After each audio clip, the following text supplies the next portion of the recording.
Welcome to Shit Chat with Em and Matt, where we talk bodybuilding, business, and babies. Yes, sir. Episode number 5 going down here. I can't believe we've made it to episode 5. I know, look at us go. You're still listening, guys. We are committed and to girls, this. Thank you. So we're going to start straight up with what the hell have we been doing for the last 4 weeks and longer than that, really. No, it's probably 3 weeks since we had the last one. Yeah, most likely. So where were we? We're over in New York. Why were we in New York? So I did my first pro show, and it was the New York Pro, which is a pretty big show. It's a big prestigious show. And essentially, I went over there just to see where I would stack up against, and honestly, I wasn't expecting much, and I think I talked about this the last episode. And I got top 5, so I got 5th. Which is a big deal. So, and that was against people like Giselle and Eliza, who are two really good emerging wellness girls at the moment. Giselle's top 3 in the world. She's been around, yeah. So that was, you were looking forward to getting on stage. And you get to see how far you are off that. And then Eliza, I think this year will be up in the top 5 as well. So yeah. Of the world. So that was really cool to have that experience, and also for Matt to kind of just be around the bodybuilders and see where he was in relation to. Funny, because I was motivated, but at the same time disheartened. It's a weird feeling. You see these guys and you're like, how are they so much bigger? You know, to see them in real life, like Nick Walker, Martin Fitz, even Tony Abbott, and these guys backstage, and how conditioned they are as well. It's like, I was messaging my mates going, I don't understand how they get so peeled. Not only are they big and as full as a house, round muscle bellies, they're shredded to the bone. So it's for all amateur bodybuilders out there in Australia, it's a whole nother level when you get overseas to them top guys anyway. Exactly. So it's crazy. That's what we did, and then we had 3 days in New York, which is really fun. New York is the best place ever. And then we came home. So it was a very quick trip. And we've been rushed off our feet for the last 2 weeks. We had so much work to catch up on. We've had lots going on. We had to get organised for the end of the financial year, and then our daughter's birthday. So it's been a shit show the last couple of weeks with us, trying to manage all that and jet lag, because jet lag is a real thing. I definitely felt that there. I'm probably all right now. How you feel? It took me a good week and a half to get over it. It's getting up at 4:30 in the morning, 4 o'clock in the morning, and it's not early for some people, most people, but for me it's fucking early. I'm like, why am I awake? This is too early to start my day. Yeah. So coming back and straight back into a reverse. Usually we have a holiday post comp, which I would definitely not recommend, because that allows you to really go off the rails in terms of food, because you do need to be really controlled and ultimately restricted in this reverse phase and really focused, because a lot can happen within 7 to 10 days. You can put on 3 to 5 kilos, and starting your off season. I'd say 5 to 10 kilos. Yeah, 5 to 10 kilos. Starting your off season in not the greatest spot, where your metabolic rate is still low due to having low calories over a long period of time, but then your body weight's high. So not fantastic. You usually then have to go back into a dieting phase before. Hold that. There's someone at the door. And we're back.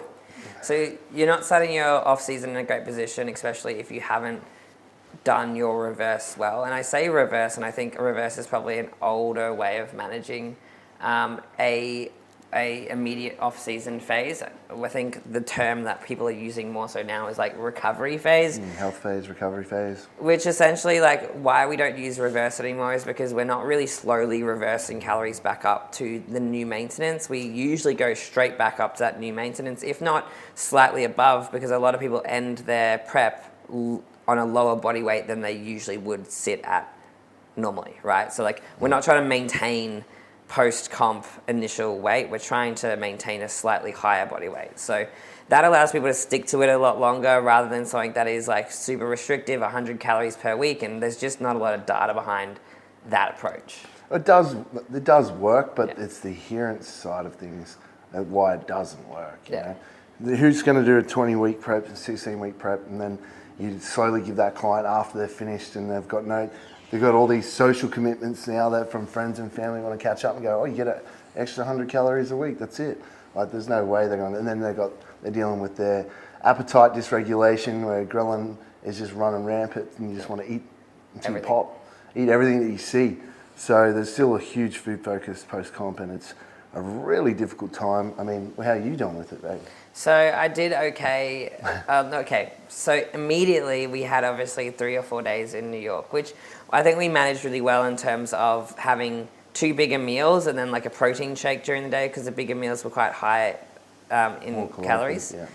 And then my weight obviously spiked from that, which was going to happen. Getting back home, I'd done okay. Like, I'm going to say like 80% okay. I've done really well. It's just, but I meant, how are you doing with the food focus? Yeah, food focus is still definitely there. Like, waking up, I'm thinking, the first thing I'm going, I can't wait for breakfast. I'm going to have some toast, or maybe a little bit of like, have a banana or something like that. I'm trying night time's the worst? Still? Yeah, definitely. Like, especially if I haven't left enough calories for myself, and then it's like, oh, well, because you can, that's the more of the mindset. It's like, you don't have this carrot dangling in front of you going, you have to get up on stage. It's like, oh, you can have that. You don't need to like restrict yourself. You start justifying it to yourself why you can have it. Oh, just have a little bit. Who cares now? You're done.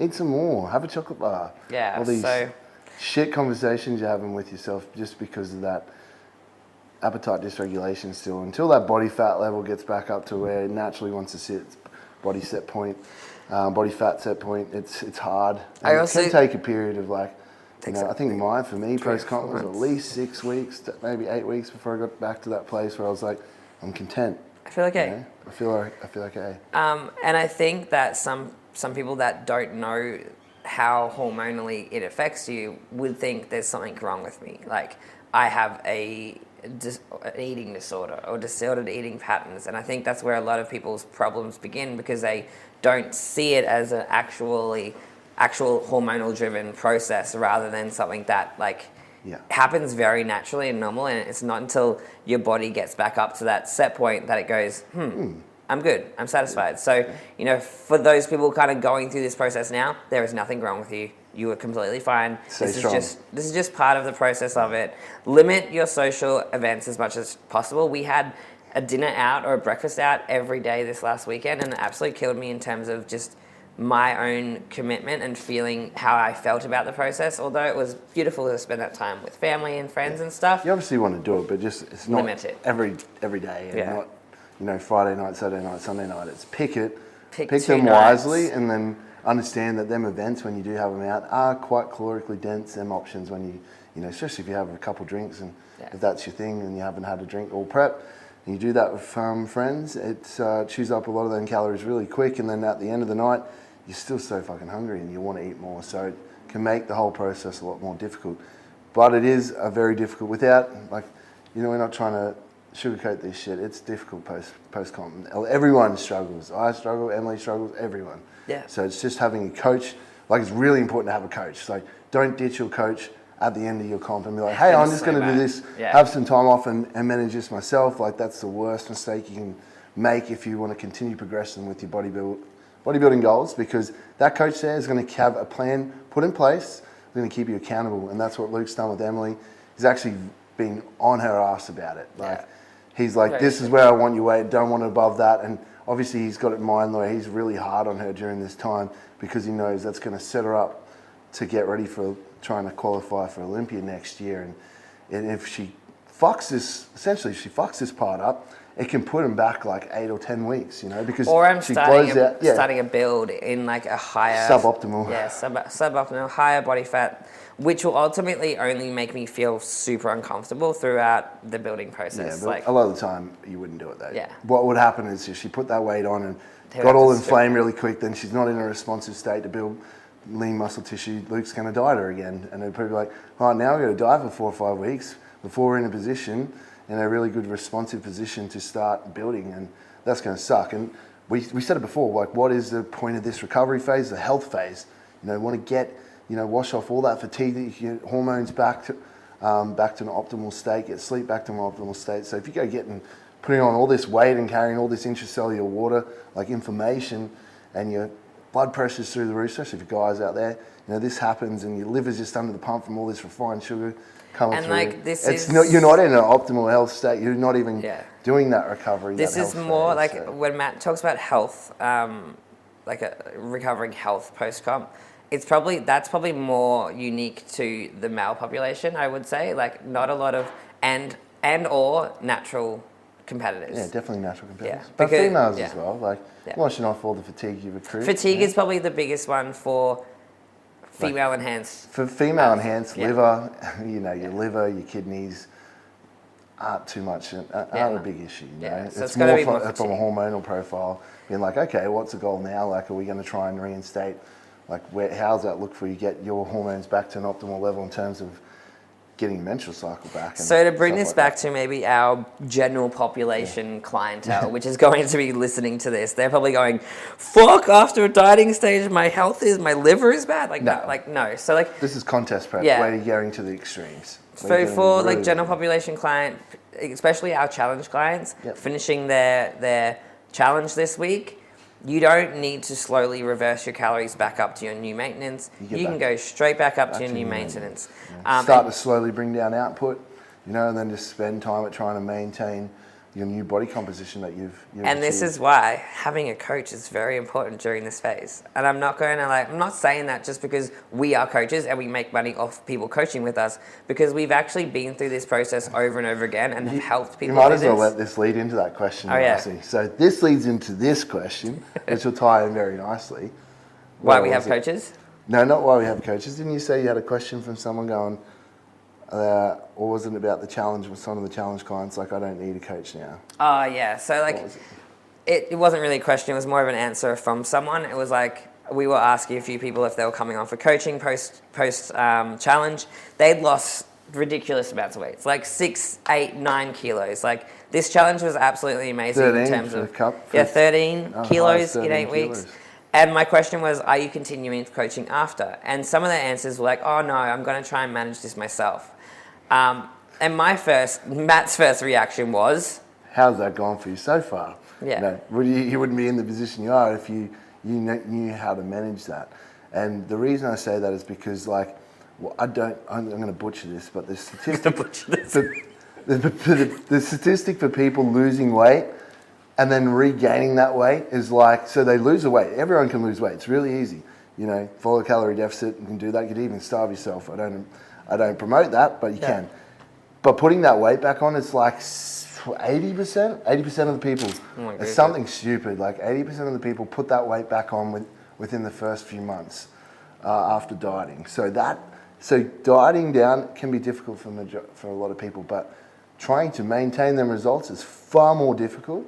And that's why we're like, hey, this is a great opportunity right now for you to come on coaching for that accountability. I'll give you the stats. Yeah. 80 to 90% of people who lose weight through dieting will regain some or all of it within 5 years. There you go, 5 years, long time. But still. So it's the accountability yeah. post-challenge, post-dieting that's going to keep you on track to make sure that you continue that lifestyle, to continue the daily habits that you've just created during that dieting phase. For a lot of people, that they start during a dieting phase. They come on like, hey, I'm not healthy, I'm not in a good position here with my metabolic health. I need to lose 10 or 15, 20 kilos. So then once you do that, it's really important. And then what you spoke about it, like, dealing with life after dieting can be difficult. Now I can be a little bit more social. I have more calories to work with. So having someone there that has the education to give you the support and to hold you accountable. To hold you accountable. Yeah. To make sure that structure remains there with your daily habits, with your training, whether it's, steps as well, step goals. And it's why really would important. people, so the biggest reasons why people gain weight post dieting is because they go back to the same habits that they had that got them in the situation in the first place. They're doing excessive social outings, they're eating in excess, they're not managing, they're not monitoring their intake, they're not moving as much, they're not training as much, they're not looking at the daily steps, and very quickly, within a matter of weeks, you can actually get back to where you started. And that sounds like crazy, and then I think we've already talked about this. It's not only that, you can also, so our body has a set amount of fat cells.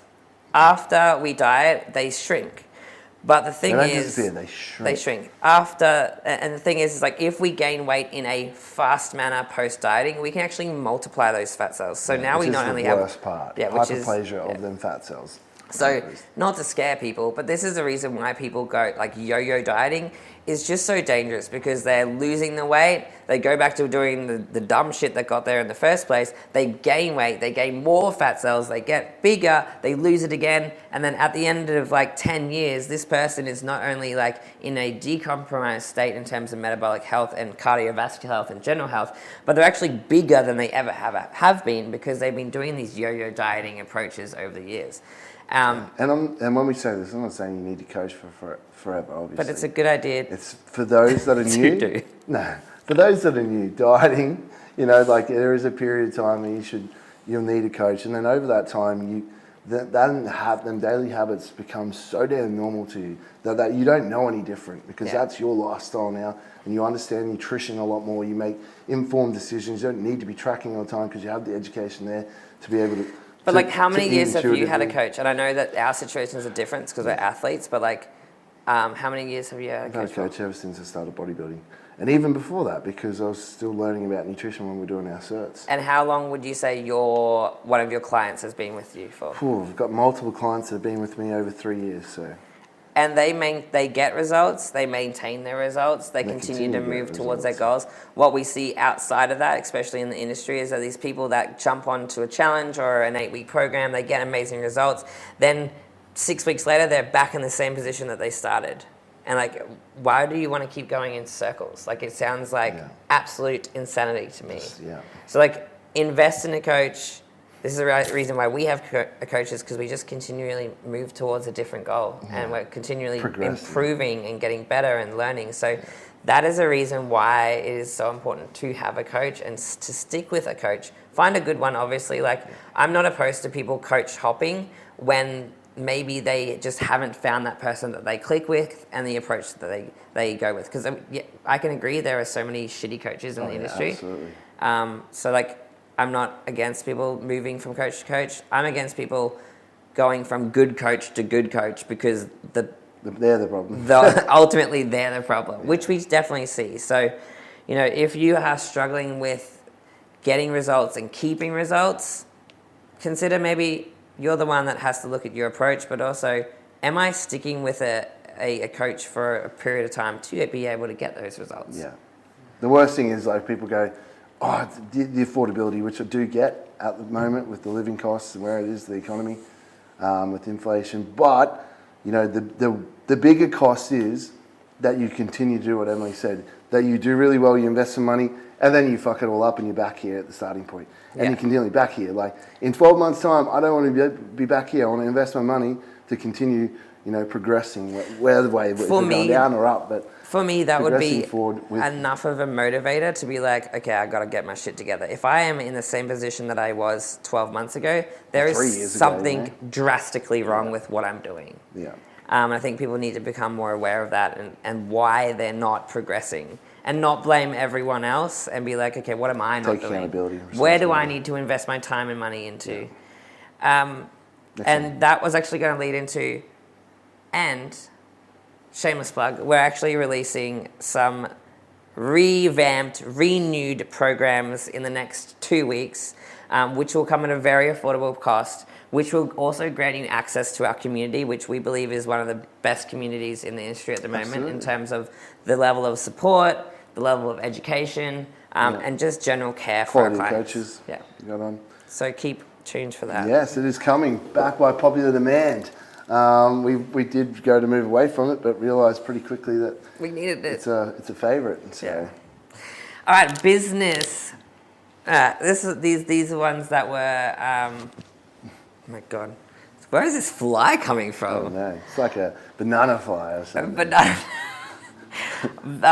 Business. All right. What does a day look like in terms of business? And I wanted to put this here because I think that a lot of people go, you're an online coach, therefore you must just be sipping pina coladas at the beach with your laptop, like working 2 hours a day and then going to train for 6 hours. Yeah, just living the life, Maybe that, okay, I'm going to say that was what it was like before we got quite busy. Oh, you could easily do that as an online coach, you get 20 clients, that's enough to make an income off and pay your bills, and, you probably comfortably do 2 hours work a day and then, go train for 3 hours and sit around the beach and work on that tan because you're on the Gold Coast. But if you are serious about building a business, you want to make real money and make a mark in the industry, that's not how it works. And I'm sorry to break that to you, because we're out to give you some insight, because we have a lot of people talk to us about business, and we do want to bring this into the podcast, not just bodybuilding all the time. It's fucking hard, you know, and there is multiple times that we have fights and are upset and get stressed. Just recently, the last 2 weeks, we've had just shit that comes back to us. Can't blame anyone. Just being a little bit unorganized with a couple of things, and you know, we could justify why we weren't organised, but at the end of the day, like, you should still come down to, like, you could have done better. Yeah. You know, with launches and stuff like that. Team members, Emily just dropped a microphone. Team members relying on us, you know, and it's hard for us to be like, oh, it's just travelling for, you know, 24 hours on a plane, and we fucking lost our bags, and Emily's bodybuilding, and, you know, there's issues at home and getting my daughter sorted, and there's all these external factors that contribute to us being. But ultimately, at the end of the day, business don't give a fuck, you know, and clients rely on us to provide a service, so we've got to get shit done, and it provides a lot of stress. So, what's a day like for you, Miss King Bodies, Emily, running this business? So they vary from each day to day in terms of what we're looking at doing, but one thing we do like to do on a daily, like, obviously we get up, we feed our daughter, we take her to daycare, so that's a non-negotiable. We've got to do those things. We also do cardio. So we have to do cardio. We have to do some sort of steps to get our movement in, because we take turns with our daughter, so that's how we create structure to make that work. Emily will have a day where she goes and gets her cardio done really early before we get out of bed, or it'll be my turn to look after Luna, and she'll go do her thing in the morning to get steps in, or whatever cardio requirement she has to get in.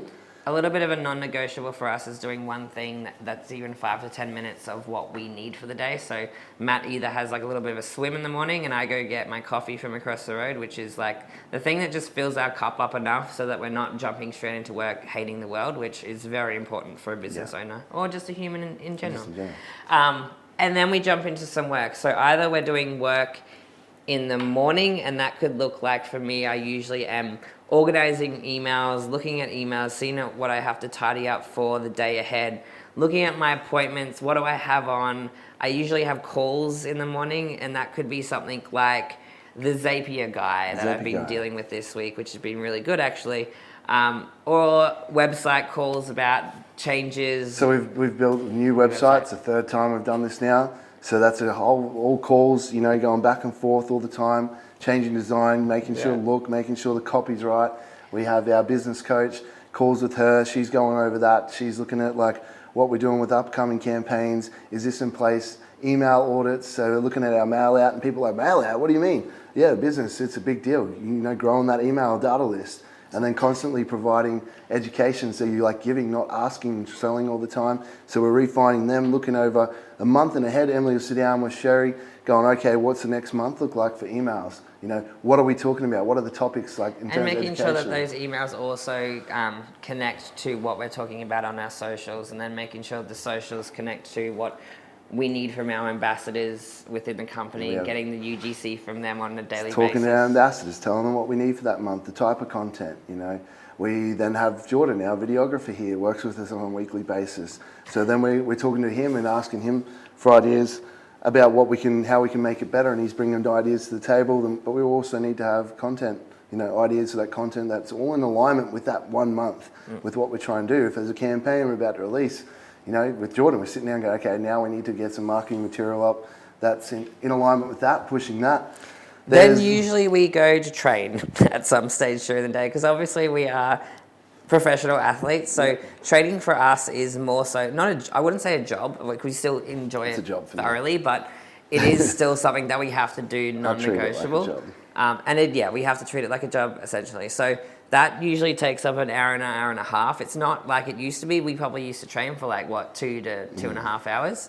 So we get in, get that done, come back, and then we're doing client check-ins. We still manage quite a lot of clients ourselves, so I probably have about 35 in the books. Yeah. You have more than that. You have over 40. So So within the business, we're running the business, so we're doing team calls with our coaches. There's topics, there's things that pop up, issues pop up with them that Emily and I tutor and help with them. You know, then we're telling them what we need from them, making sure that we have a VA that works for us as well. So Novi, we're making sure that Novi's on point. We have sales calls. We're reviewing sales calls, where they're going wrong, why the numbers are down, monthly reviews on our data and where it's at and how we can make improvements. If we've lost a few clients, we're sitting down with the coaches going, what can we do better? Why do you think we lost some? A lot of the time it's around financial or commitment issues, but it's still, we don't accept that. We're like, okay, well, what can we do? What can we implement to make it better? Now, how can we make a better service?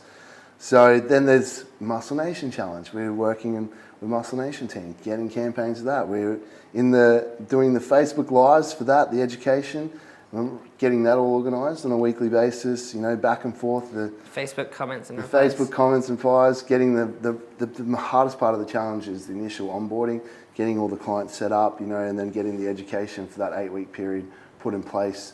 So they're getting a lot of value out of that, not just doing a challenge. But then we also have our own socials. So we're obviously really active on our social in terms of stories, questions. I do have a VA that does some of my inboxes and comments depending on what I want out of that day.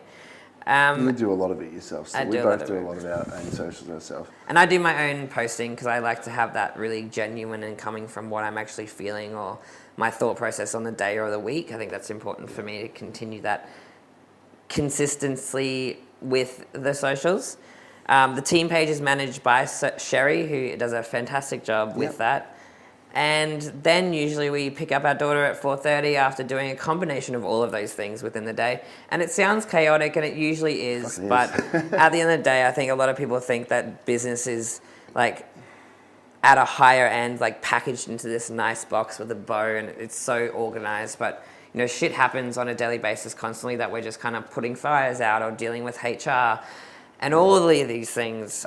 So fixing our programs, making new programs. Got Eric now helping us with program, which is great. So we're telling Eric what we want within them programs, how we want it, and then he goes and creates a program. And I think that's a really interesting point, a really important point to touch on. I think a lot of people will be like, do you do your own programming? We have done for a really long time, but we really wanted to elevate our game in terms of the programs that we're providing to our community. So it was a really important step for us to take to get someone from an external source that is very good at what he does, to program for us. So that's a very exciting thing for us to integrate this year.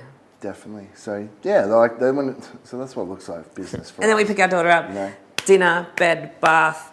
We've currently been sleeping with her to get her to sleep, so very little happens after 7 o'clock at night. Yeah, I'm fucked by 7 or 8 o'clock at night anyway, so I'm happy to fall asleep. And that's what a day looks like. So there's very little time for sitting around flopping dicks out and... I do that sometimes, Emily, I hope she doesn't do that. But yes, it's, and this goes, there's lots of people that run very successful businesses and they will all say the same thing. It's a lot that goes into it, and it's been an eye-opener from where we were when we started, doing everything ourselves for the first 3 years, to then employing coaches under us, really good coaches and people that are helping, and the right people in the right positions to do the jobs better than what we can do. Even the accounting side thing, we have an accountant as well that does all the accounting, and I'm going back and forth with them, making sure payments and invoices are all being taken care of. So, and this is probably a good point to say is like at the start of your business, this will lead into the next topic, but like you will wear all the hats. You'll be the accountant, you'll be the coach, you'll be the marketer, you'll be the programmer, you'll be all these things. You'll be doing on Canva, you'll be doing the statics like we had to. And at some point, I do wear little bits of those hats because I do like to be really involved in my business, because this is essentially our business. This is, a really important brand that we have created, and I think it's important as a business owner to keep little fingers in the pies. Make sure that culture's there. To make sure that it's continued, because we don't want it to get to a point where like it doesn't feel like King Bodies anymore because I've delegated it all out to other people. But I also have to trust in the people that I've delegated to us too, that they're going to be doing a good job. That's right, can't micromanage all the time. So we won't do this one, but we'll go straight into tips for online coaches and trainers coming into the industry, because we get a lot of this on a daily basis in terms of people in my inboxes just being like, I'm a coach and I'm really struggling to get X, Y, and Z. I'm going to give you 2 tips, and I'll do 2. 2 tips. Yep. So getting started, be prepared to eat shit for the first couple of years, and I mean that in the nicest way. It's like a lot of people walk into this business going, oh, you know what, I'm going to go from being PT to going online, and I'm going to be successful like King Bodies and these other brands, they perceive as successful. And that just doesn't happen. It's taken us 7 years to get to this point. You know, we've eaten a lot of shit in that time, made a lot of mistakes, and that's how we've learnt. You know, we continue to go, okay, that didn't work. What's better? How can we make this service better? We ask our clients. So going back to the beginning, it'd be like, be prepared to wear all the hats and work ridiculous hours, because we certainly did that for the first 3 years before we had, we worked. That's all we did, worked and talked to our family and friends. We worked, and work, I also work. don't think it's a bad thing for people sometimes to stay in that role where they are doing all the things. If you the thing about business is that we always feel like we constantly need to get bigger and have more and do more and make more money and have more clients. But there's a point where it may be okay for someone, and we have a friend like this, he does face-to-face PT. He doesn't want to move out of that space because he loves face-to-face PT. And there's nothing wrong with that. There's nothing wrong with going, I am really happy with where I am right now. And But he loves that. You know? He's capped. He's very smart. Yeah. And he sits at the gym. I'm like, man, you could make this much more money. You could buy some of your time back with your family. And he's like, I understand that. I like that idea. But he's like, I love working with people hands-on. Yeah. And that's what he's passionate about. So, and there's nothing wrong with that. Yeah. He makes good money doing that. And at the same time, it makes him feel fulfilled. Yeah. So my point would be getting started, and it's reaching out to family and friends, getting your contact list. You hear Alex and Mosey say it all the time. You may even have to do some of them for free and be okay with that. And the reason I say that is because it's going to give you experience. You're going to see if you're good at what you do. You're applying your knowledge, your education that I hope you've received from doing certificates and that, especially nutrition ones, your PT ones. Getting people to trial your programs, getting feedback from them. From that, you're going to get results as well. There you create some social proof. I am good at what I do. I've got my family and friends for free. It probably will cost you for free, or maybe you heavily discounted it so they can help you and you help them. And then from there, you start to build that. And you're now I have results. Now I'm good at what I do. Or maybe I'm not so good at what I do. Maybe I need to ask questions, consult with other coaches why I've struggled to get results. So your tips is one, be prepared to eat shit and do the work. Yeah. And 2, do shit for free. Yeah, if it comes to that point. Be willing to do stuff for free for family and friends to help leverage your business to move forward down the track with what I just outlined. And mine would be, 1, make sure that you are qualified. You got your certificates in your nutrition, you know what you're doing, and also are willing to consistently update your skills. That's one biggest thing is so many people get their initial certificates and they're well, that is enough and that is me done. And it's it's not good enough. In order to be the best in your field, you need to continue to update your skills and get better and better and update your knowledge. Because I still have a lot of people that have done their certificates 10, 15 years ago that are so behind with the new stuff. Change, and they're asking me about all these diet types that are we know now that aren't superior to just a normal calorie deficit. So make sure that you're willing to actually update your knowledge. That's number 1. 2, so many here. Look, I think being willing to put the reps in over time, it kind of goes on your first point, but don't expect things to happen overnight. Just because you launched your online business and maybe it flopped. Maybe you got 2 signups. Don't be well, it's just a saturated environment and I'm going to quit. Apparently, it is a saturated environment. It is. But also, the people that are good at what they do and they get their clients' results will start to shine, especially in the next couple of years when there has been this big boom. Because I think we talk about the service, about getting having a good service. Having a good service. Yeah, no, how often do we see that? I was getting there. So I think it's 99%. Something ridiculous. I'm going to butcher this one. We're not very good at stats, if you can tell. 90% of businesses in their first year fail, and I think it's higher than that actually. That's pretty high. Anyway, but it just goes to show people go, this is my service, this is what I got, and then people obviously going, okay, well I don't really want that, and then they're going, I suck, this sucks, industry sucks, I'm out. That's not how you run a business. You offer something. If it doesn't go well, you keep pushing it in terms of maybe I haven't marketed this well. Maybe I don't have the service behind it to back up my success. And then you change the service, you change what you're doing, you put it back out there, you try again. And that's business. All we're doing is repackaging something, making it better, putting it back out there, getting feedback. Okay, that didn't work. Doing it again, over and over again, year after year. And then, like Matt said, be good at what you do. And this ties back into my first point of educate yourself. Yeah. The number one way of getting good clients and continuing to get good clients is have a good service that people are going to refer. Like that's pretty simple, right? Like don't try to like do all the things in terms of like fancy graphics and, you know, all these ebooks and shit like that if your services are actually just balls, and that's why people aren't referring you. Yeah, I think in the beginning it's really easy to get caught up in like, I need to get so many clients on a week, then they have this target. I need to create content and be really good at creating content for my brand to get more clients on, you know, feeds into each other. Yeah. But they forget about like The client. the service, the client. Yeah. You know, them 10 clients that you get on, they treat them like fucking gold, because you treat them like gold, you get them amazing results. You're there. You're not taking more than 24 hours to get back to them. You're setting realistic expectations with that service, what you provide, how it works, so they know, and you set boundaries. But you apply all your energy into giving them a really good service. They get the results like we just spoke about that you can leverage on, but they also tell all their friends, you know. Yeah. That word of mouth is so strong. And then you have a quality service that you're providing, and you don't have to focus on trying to chase all these clients or create the content just yet.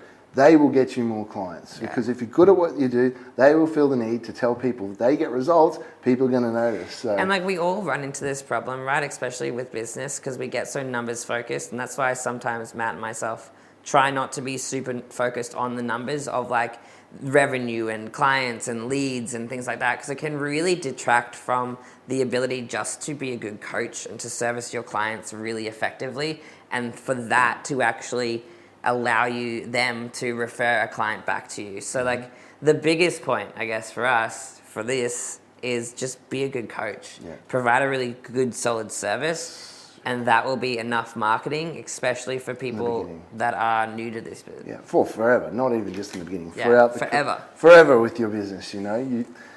We say this because we have multiple clients come to us with horror stories, you know, talking about coaches that won't mention names ever, that aren't, and they're well-established coaches or companies, and they have a terrible service and they don't get back to their clients. It could be 3 or 4 days for a reply, sometimes a week, and you know, that blows us away when we hear that going, that is not the standard. You literally started coaching because you wanted to help people. Yeah. At what point did it change? Yeah. All right, straight into one of my favorite topics. Is hustle culture toxic? I'm going to let you start that because you love it. Like, you hear this all the time. Look, I think this is like particularly important because last week has been quite like a burnout week for me, but like, I actually love hustle culture because I think that there are so many positives that can come out of it in terms of rediscovering your limits, like pushing those limits, like being and developing and growing as a human, like, and we can't find that from just sitting in like a mellow yellow bloody comfort neutral zone. You have to be able to push yourself to find that new level to become a better human. So like, I am not opposed to hustle culture because I do not think that for people that actually like utilize it well, it is a place where they can be super creative and super productive. When it becomes maybe toxic is like when you're burning out and you're just pushing and stressed and nothing's happening and it's not productive and it's not positive. But like, for me, I have been sitting in this kind of grind culture, hustle culture for quite a while, but I'm also able to balance it with, I'm feeling burnout. I'm going to take a day off today. So I don't think that it is a necessarily bad thing. I think sometimes people can fall into the trap of it, like not being reflective on when they need time out from it. Yeah, I'm a fan. We're hustlers. Like you have to be a hustler in order to be successful. And to be successful, there is a period of time where there isn't balance. Balance does not exist. And you'll hear this so often from people that are 10 times more successful than us. You know, and that's what I listen to. There are periods of time, even being a good bodybuilder, like there's periods of time where I am not balanced, you know, with my friends and family, where I am knuckled down going, this is what it takes for me to be the best at what I need to do, for me to win shows. It was the same playing rugby league, being an athlete. Like there was to be successful, periods of time where I was no so obsessive about wanting to win and be the best, and that's what I needed to do that. I outworked and outperformed the other people. But like Em said, there is the burnout factor, or where you become so hustle focused that you're not even productive in what you're doing. So you need to be aware of that. But in order to find out where burnout is for you. You got to, like you hear this saying, you got to fly close to the sun. How do you know how close you can fly to the sun without being burnt? You've got to try it. Yeah. You got to get burnt. And you're like, oof, that's where it is, and that's where you're like, that's my body. That's where I've tapped out. Now I'm pretty familiar. Well, I have a reference point now where I don't want to go above, and you need to, unfortunately, find where that is for individuals, because for most people it's a lot further than they think they can go. You know, they're capable of so much more. So trying to be like balanced all the time and successful is not always going to be great for everyone. You know, it's hard to do that. I think if you're trying to chase balance but also success, you're going to run into so many issues, because people are like, especially the woo-woo side of the industry, which I don't hate, but I also don't love, because I think the woo-woo people keep people in this like safe comfort zone that they're never really growing or succeeding in things. They're just like... I think it's just an easy way for people to justify why they're shit. Sorry. It's like, you got to be balanced for the meaning of life. Like, and I think everyone's meaning of life should be different, you know, and that's okay. But for a lot of people, you got the woo-woo people going, oh, just slow down. You know, don't burn yourself out. Don't burn yourself out. Take sunny. it easy. You're stressing yourself.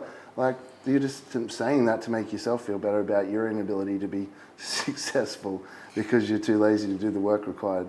And so trying to make everyone else mediocre so that you stand out. So you feel comfortable with yourself. Look, I think, and look, like Matt just touched on, the success is different for everyone. Yeah. So like our success, like we're very similar in the fact that we love to find like new level of ourselves. We love to level up our fitness. We love to level up in business. We love growth. We love progression. But then some other people, they're happy with just like being, and that's completely fine. Yeah. But I think like if you're in a business or you're an athlete or you're wanting to be X, Y, and Z, like if you're wanting to do something really meaningful in terms of growth or progression in any area of your life, make your mark, that comes with the level of unbalanced, and that comes with the level of hustle that you have to accept and love to be successful. Because you're trying to find balance within this process, you're not going to find it. Like, you can't be like, I want to be on an Olympia stage, but you're like, but I also want to go out with the girls on the weekend. Or go on holidays. But I want to go on holidays all the time, and I don't want to be so restricted with my food. I want to train 3 days a week because I want the balanced lifestyle. So it's just, that's not going to work. Like, and like our thoughts on the next one was thoughts on like the need it now culture, and we talk probably a lot around this because instant gratification.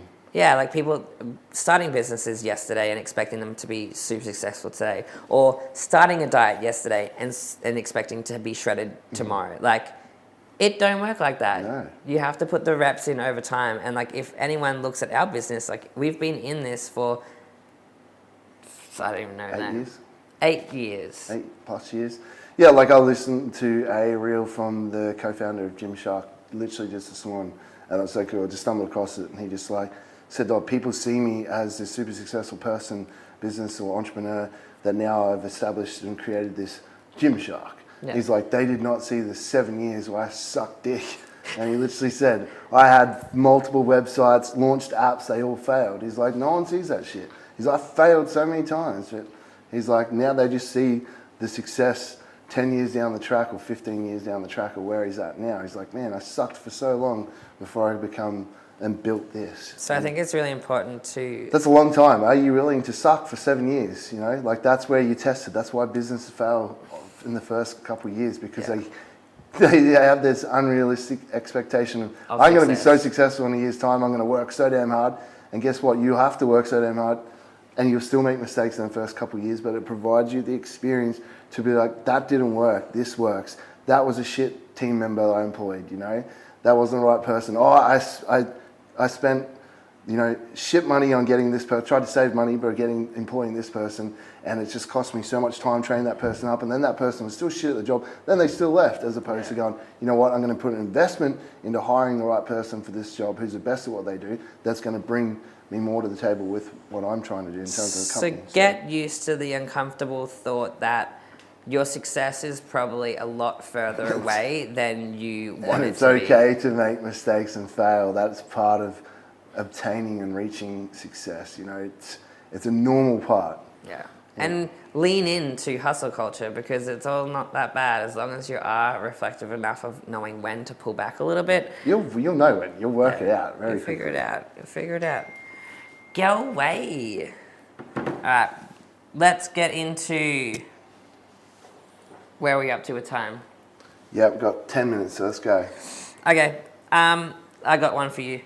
Question: How to balance personal and professional progression and always wanting to improve with being present and enjoying what is? Yeah, I'm still trying to work that out.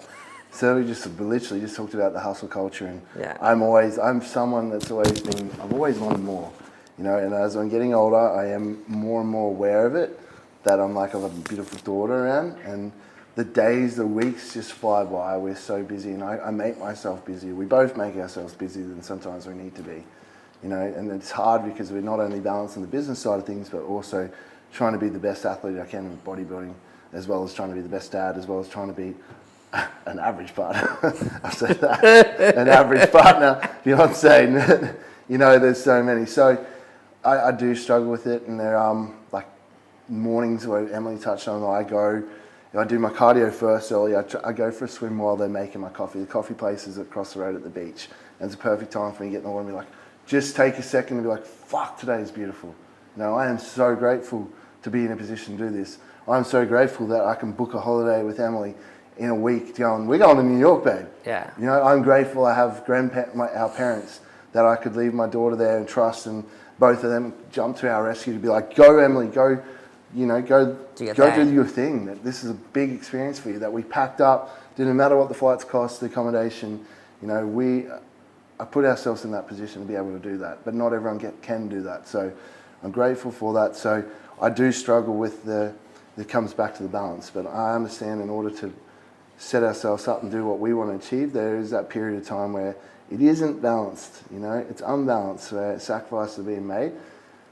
But in amongst all that, there still should be, I'm trying to make time within them days, whether it's 5 minutes, whether it's 10 minutes, whether it's an hour, or especially with our daughter, we get an hour and it's like, Em's good at this, like, I am not answering any, my phone can go off, I'm leaving the phone at home, and we go across the park to be like, I'm giving my full attention to my daughter for this next hour, you know? Yeah, I think sometimes I like to also, and this ties into the babies babies section of this, but like I like to always compare, and I know comparisons can sometimes be bad, but in this case it's good because I'm going, you know, I get to spend more time with my daughter than most people. In terms of, she doesn't go to daycare 5 days a week. She only does 4 days. In the afternoons when she comes home, I'm completely present because I've moved my training to the day. I moved all my work to the day when she's at daycare. So it's creating those pockets of like opportunity for us to really spend time together with each other, just being present. But it's also, we have to be super aware of it as well, like, and conscious of what we're doing when we're with her, that we're not on our phone, that we're not trying to juggle work in those moments. Like, so balancing it all in terms of like always seeking more and more and more, but also trying to find like I'm happy with where I am. It just comes down to the daily practices, like finding that 5 minutes to be like, hey, we did a really good job. We're in a really good position. Yeah. I think like for us, it's not so much the quantity of time, you know, that we spend together or we spend with our daughter. I don't get so focused on that. It's the quality of that time. Like Emily just said, where it's so easy to grab my phone out when we're at the park, when we went to SeaWorld for Luna's birthday, to be like, oh, I'm just going to reply these emails, or I'm going to get back to a couple of these questions, so I don't have more to do later. But then the quality of that time is just diminished, you know. So it's like, fuck the phone, that can all wait. Everyone can wait until tonight. But right now, my full focus and energy is here, enjoying this moment, being present, making sure I'm present and conscious of what's happening. More of the question for this one, I guess, was, will you ever be happy with your accomplishments? Like, do you feel happy that you won a pro card? Do you feel happy that you're in a position with nearly a 7-figure business? It's changed. Just answer the question. Yeah, I am. I like when I was younger, no, because I was like, I can be better. You're better than this, and I still have that drive within myself every day. I hate sucking at shit. Like Jordan just showed me, what was it called, pickleball? Pickleball this morning. I'm like, you know, I've finished bodybuilding. I could be all right at this, you know. I'm like, I just can make sure my eyesight's still good because they've just come from that background. He said the same thing. Like he's very much like myself. When you start something, he's just picked it up and he's become really good at it. And I'm the same. Like I wouldn't just go to do that to be like, oh, I'm just going to play for fun. It's like, fuck, I'm going to get good at this now, so I'm better than my mates. I've got this innate drive to always be better than other people. It's super competitive, and it's probably why I've done pretty well in my time. But yes, it's always going to be there, that drive, because I hate sucking at shit, no matter what it is. I always like being good at it, something. I think But at the same time, with age, I now am looking back. I watched Origin last night. Yeah. I don't watch much rugby league. My background is all rugby league. It's all I ever knew before bodybuilding. You know, my family, watching the Origin side get picked, I played for Queensland schoolboys. I now look back at that, you know, what I achieved in rugby league, going, fuck, it's a good time. And it was a struggle for me to watch it last night because it's bred into me to play the game. I see it going, oh, I could go back and play rugby league. But then I'm like, you're delirious, you're 120 kilos, you blow a knee out trying to change direction. You know, so it's like, and some of my mates, two of my mates were playing in the Queensland team last night. They're now old. They're considered old. The oldest player to be in there. I'm like, fuck, we're 35 and he's still killing it. So I'm grateful for what we're achieving and making sure that I practice gratitude more. But I also, like, I was thinking about this morning, and I think that, you know, the innate drive to always do better or always seek progression, like, at times can feel a little bit negative, especially like, okay, so sometimes you will make comments of like, you know, this week we're only making this week or this much money or whatever it is. Yeah, and I'm the accounting man, so I look at I'm numbers. the numbers man. You know, and I'm aware of it. You know, I like looking at numbers because that's how I measure And progression. sometimes I'm like, shit, like we're not doing as good as we are, and like we need to do better, and that really lights a fire underneath me. But then, like, on the other side of that, you do have to be like, I'm doing better than 99% of people. We are literally in the 1%. Of course. But I never say that in saying that we suck. It's like, hey, I've seen a downturn in the last 2 months of numbers. I'm legitimately looking for the reason why. I'm like, where are we lacking? Where's the hole? Let's plug the hole. Is there a hole, or is it just the economy at the moment? And that's why I come to M. Like, what have you noticed? What are the girls? What have you heard from the girls? What are you getting? But what I was trying to say is, like, that also just keeps you hungry, right? Like, without that kind of, like, I wouldn't say negative, but without that little push, we would be stagnant. We wouldn't be where we are. Yeah. So, like, it's not necessarily a bad thing to consistently be chasing progression. But I think what, like, you know, Chris Willix and stuff talk about is, like, you don't want it to be at the expense of something, right? Like, as much as possible. There will always be a cost with everything, right? But, like, you don't want growth, professional growth, to be at the expense of your daughter's your happiness or mental health or whatever it is, right? So, like, I think that's what we need to find, like, the balance within, is just like, how far can I push this without it having a major detrimental impact on our family unit? Yeah. Yeah. That's the balance. That's probably the latest. For us. That's for us. Our perspective. Exactly. Yeah. Well, we're going to cut it there because we've got an hour. We've got an hour, guys. And so you get us started, Jordan. We just keep going, man.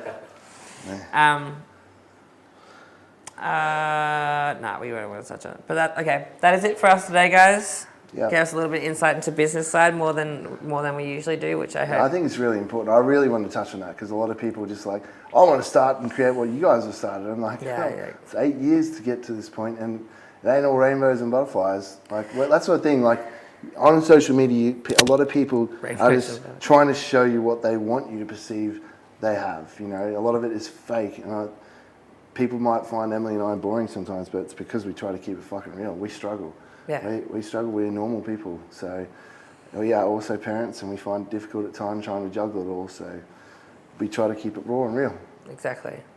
Well, thank you guys for joining. If any comments, queries, concerns, either throw them to Share it to a friend. Share it. Yeah, the way that we can get this podcast out to people and hopefully shed a little bit of light on business, bodybuilding, and how it all ties into our life is by sharing it to a friend. Yeah. And we and really throw in some comments down below.